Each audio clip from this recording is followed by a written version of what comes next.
आपका हमारी आध्यात्मिक यात्रा में हार्दिक स्वागत है। आप सुन रहे हैं शिव महापुराण, जो सनातन धर्म के ही अनमोल ग्रंथों में से एक है। इस श्रृंखला में हम आपके लिए ही इस दिव्य ग्रंथ के प्रत्येक अध्याय का शाश्वत पाठ प्रस्तुत करेंगे। आइए इस ज्ञान और धर्म की ही यात्रा को आरंभ करें। भगवान महादेव की महिमा और उपदेश से ही सजी इस पावन कथा के साथ ही ओम नमः शिवाय।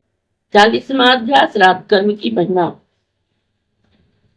व्यास जी बोले, श्राद्ध देव के ही इस उत्तम सूर्यवंश को सुनकर ही मुनि श्रेष्ठ सौनक जी ने सादर सूत जी से पूछा कि हे व्यास जी के शिष्य चिरंजीवी सूत जी, आपको नमस्कार है। आपने तो यह बड़ी ही पवित्र कथा सुनाई है, जिसमें कि मुझे यह शंका है कि आदित्य विवस्वान के नाम के ही साथ यह श्राद्ध देव और सूर्य संज्ञा कहाँ से आई? कृपा कर मुझे यह बतलाइए। श्राद्ध का ही महात्मा और फल क्या है? हे महात्मा, इस प्रकार मैं पितरों की उत्पत्ति प्रेम से सुनना चाहता हूँ, जिसमें परम कल्याण की प्राप्ति हो। वे सूत जी बोले, हे सौनक, अब मैं तुम्हें पितरों की वह उत्पत्ति सुनाता हूँ जो कि मार्कंडेय जी ने ही महात्मा भीष्म के से वर्णन की है, और जिसे पहले सनत कुमार जी ने ही मार्कंडेय जी से कहा था। वह सर्व काम फलदायक उत्पत्ति मैं तुमसे ही वर्णन करता हूँ। जब महात्मा भीष्म वान सैया पर स्थित थे, तब धर्मश्रेष्ठ युधिष्ठिर के पूछने पर भी इसे भीष्म जी ने भी कहा था, और उन्होंने जैसा कुछ कहा था उन्हीं के शब्दों में मैं आपसे कहता हूँ, ध्यान देकर सुनो। युधिष्ठिर बोले, पुष्टि की कामना करने वाले पुरुष को पुष्टि कैसे प्राप्त होती है, और मनुष्य क्या करे वह दुखी न हो?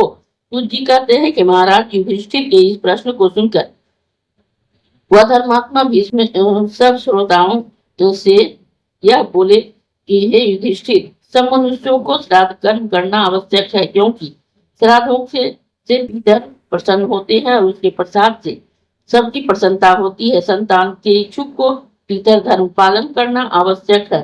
जो पितामह और पर पितामह को पिंड श्राद्ध करते हैं, उसको सब प्रकार से पुष्टि होती है। इस पर युधिष्ठिर ने पूछा, किसी के पितर स्वर्ग में, किसी के पितर नरक में होते हैं, तो यहाँ कर द्वारा उनको दिया हुआ श्राद्ध पिंड आदि किस प्रकार पहुंचता है?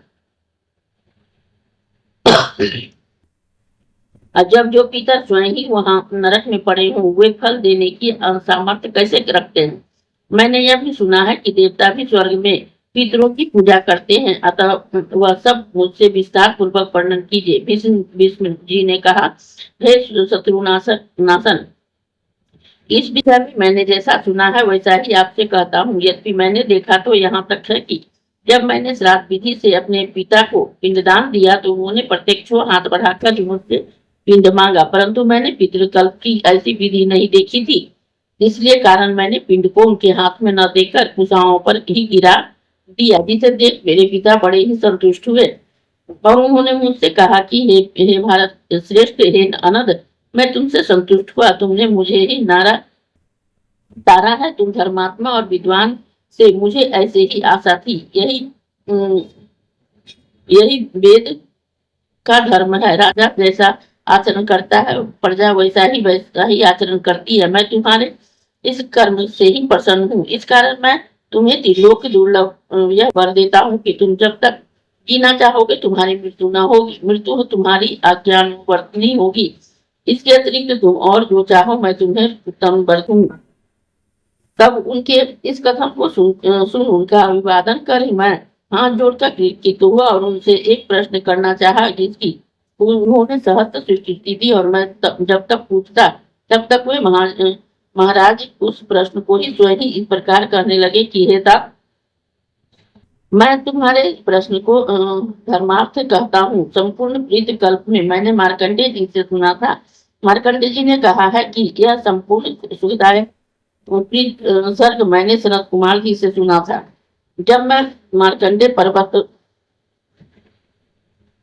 पर बैठा तपयुक्त था, तब एक बड़े ही विमान में बैठ प्रत्यक्ष जलते हुए अंगारे के समान एक अंगुष्ठ मात्र पुरुष को मैंने देखा था, जो प्रदीप्त तेज वाले और अग्नि में रखी हुई अग्नि के समान से तब मेरे ही प्रणाम करने और प्रश्न करने पर उन्होंने मुझसे कहा था कि जब ब्रह्मा जी ने देवताओं को उत्पन्न किया तो उससे कहा कि तुम सब मुझको पूजो, परंतु उन्होंने फल की इच्छा की और आत्मा पूजन किया। इससे ब्रह्मा जी ने उन्हें शाप दे दिया कि तुम सब चेतनाहीन हो जाओ। इस पर ही देवताओं ने जब ब्रह्मा जी से बड़ी प्रार्थना की तो उन्होंने उनसे प्रायश्चित मांगा और उन्हें उनके पुत्रों से ही ज्ञानार्जन करने को कहा। देवताओं ने इसका ज्ञान अपने पुत्रों से ही पूछा। पुत्रों ने कहा कि आप सब प्रायश्चित करें, तब चेतना प्राप्त होगी। देवताओं ने फिर ब्रह्मा जी की प्रार्थना की और उनसे पुत्र मांगा। ब्रह्मा जी ने कहा, नहीं, वही सब पहले के पुत्र तुम्हारे पुत्र हैं, उनके ज्ञान से कि तुम बालक हो। ब्रह्मा जी ने उन्हें और भी बातें समझाई और कहा कि कोई भी मनुष्य श्राद्ध क्रिया को न छोड़े। श्राद्ध संतप्त पीतर सोम लोगों को तृप्त करते हैं। इस कारण ही मनुष्य पर्वत पर, स्थावर और जंगमों में व्याप्त कोई कहीं भी हो, मनुष्य पुष्टि की कामना से अवश्य ही श्राद्ध करे, क्योंकि श्राद्ध से प्रसन्न पीतर उन्हें ही सर्वदा सुख देंगे। नाम गोत्र सहित 3 पिंडदान करने से ही सर्वव्यापक पीतर पर पितामह आदि श्राद्धकर्ता की ही सब कामनाएं पूर्ण करते हैं। ब्रह्मा जी ने इसे सत्य कहा है और उसी समय से ही सब देवता परस्पर पुत्र और पितर हुए और संसार में उन्हें ही पितर की प्रसिद्धि प्राप्त हुई। इस अध्याय के श्रवण हेतु आपका हृदय से धन्यवाद। हम आशा करते हैं कि शिव महापुराण की यह दिव्य कथा आपको आध्यात्मिक शांति और गहन ज्ञान प्रदान कर रही होगी।